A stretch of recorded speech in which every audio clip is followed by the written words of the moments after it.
We are a real Paleolibertarian. This is Rothbardian Paleolibertarianism!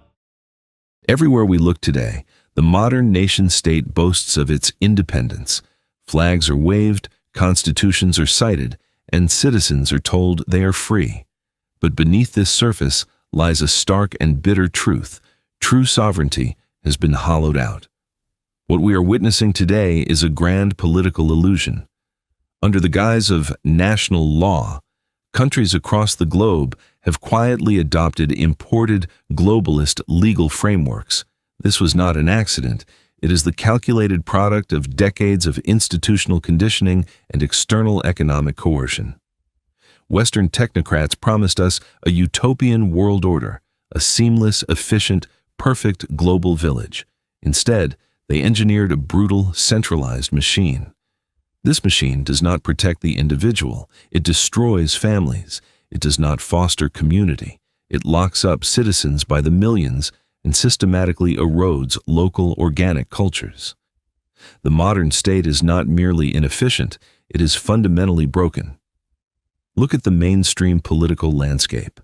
The so-called neo-left and the neo-right offer no real alternative. They are not opponents. They are two sides of the same globalist coin, squabbling over who gets to steer the Leviathan. True liberty cannot be found within their paradigm. True liberty requires the total rejection of imported international diktats. It requires a return to authentic socio-cultural roots, ancient norms, and genuine national law.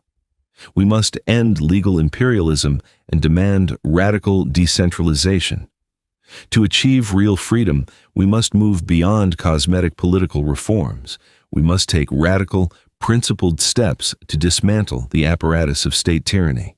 As the great Murray Rothbard taught us, the state is an engine of exploitation, and its most dangerous components must be abolished.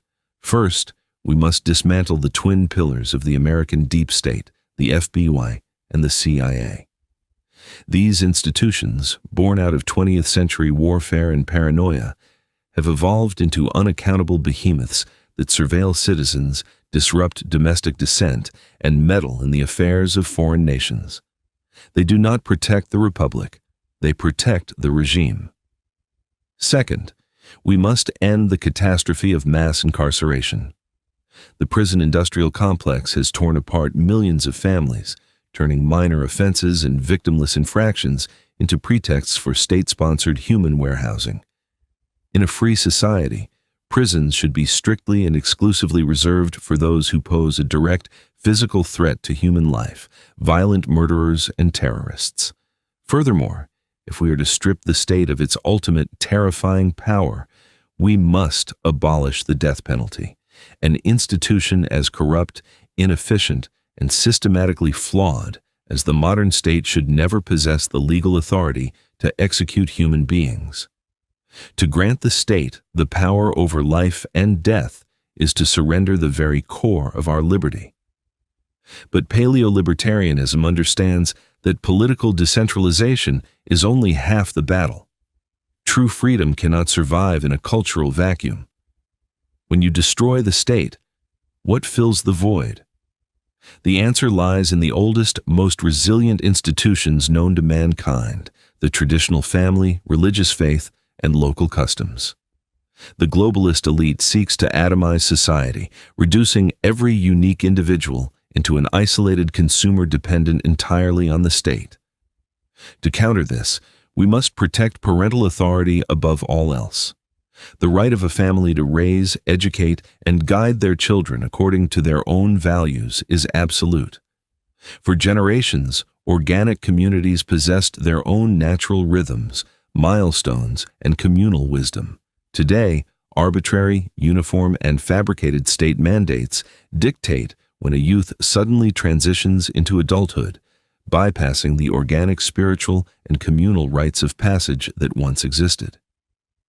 We do not need centralized bureaucrats defining maturity or drawing artificial lines through the lives of our youth. True authority belongs to the family and the church, not to a state-appointed department. By returning to the authentic roots of old Christendom and early American tradition, we restore the natural social order. We replace the cold, coercive dictates of techno-feudalism with the voluntary, moral obligations of a free and faithful society. Finally, we must revive the noble tradition of American isolationism. We must reject the globalist agenda that forces America to act as the world's policeman, wasting our wealth and spilling blood in endless foreign entanglements. Let us mind our own business. Let us protect our own families and heal our own land. This is not a selfish vision, it is a profoundly moral one.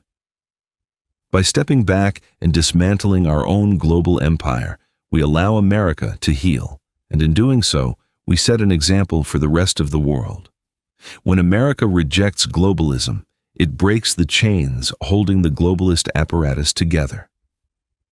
By reclaiming our sovereignty, we grant every other nation on earth the space to reclaim theirs, to return to their own traditional cultures, their own ancient laws, and their own heritage without the threat of Western economic or military intervention.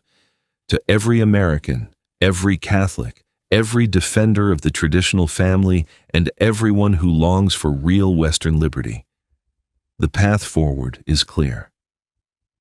We must look back to the America before the fatal shifts of the early 20th century, before the federal overreach, before the creation of the central banking warfare state, and before the republic was converted into a corporate global entity. We must unite by the millions. We must reject the techno-feudalists, protect our families, and fight for the true freedom that our ancestors envisioned. Stand up, speak out, dismantle the machine, decentralize power to its absolute limits, and let us reclaim the republic.